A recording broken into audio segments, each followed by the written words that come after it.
strange phone, a few encounters with ghosts. When I was little, I lived in the north and heard many ghost stories. I've also had a few personal experiences.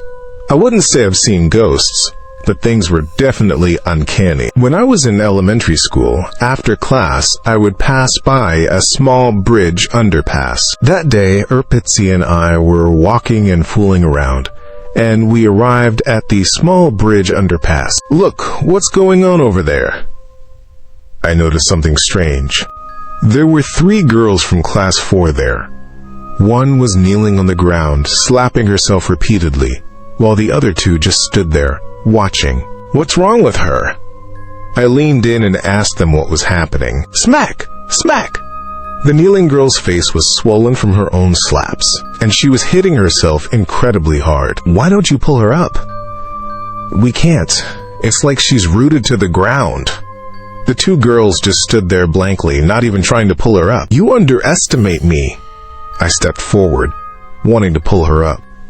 But I found that she had incredible strength, more than an adult. I'd heard plenty of stories about people being possessed, so knowing she wasn't right, I ran. I told her parents what was happening. When her parents arrived, it was the same story. Even her father, with all his strength, couldn't pull her up.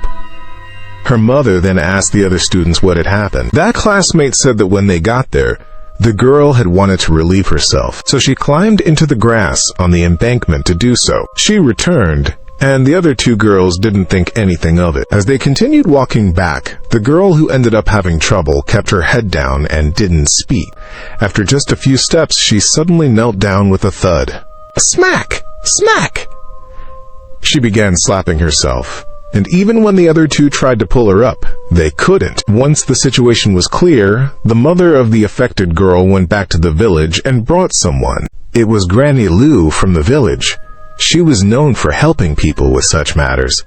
She held a bowl in her hand. She walked up to the girl and splashed the water from the bowl onto her face. Later, I heard the bowl contained some kind of rice porridge. After being splashed, the girl collapsed to the ground. Her father took her home, and she didn't go back to school for a week.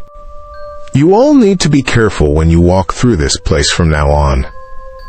Granny Leo told us that the small bridge underpass was not clean, and she warned us to be careful when passing by, to not speak carelessly or make random movements. She said that someone had died when the bridge underpass was being built. Hey!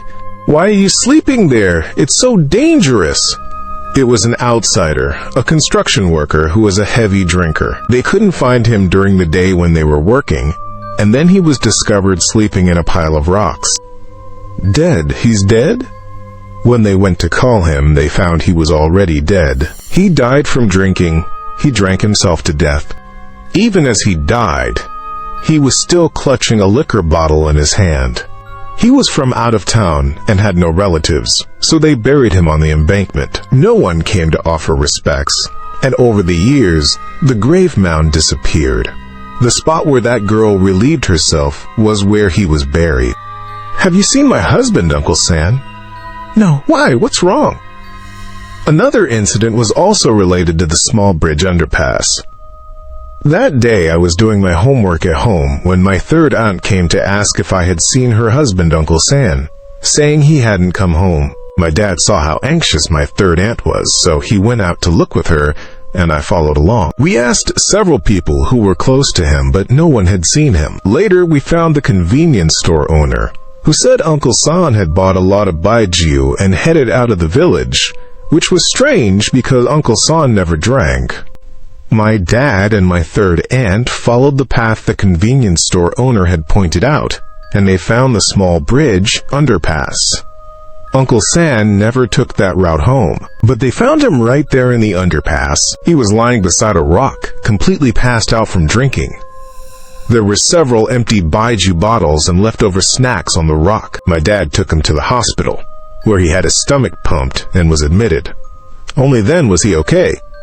When asked why he went to the bridge underpass to drink, he didn't know, nor did he know who he drank with or how much. I think it was still related to the heavy drinker who died when the bridge underpass was built. That underpass has been demolished now, but I still remember it very clearly. Ghost Girl.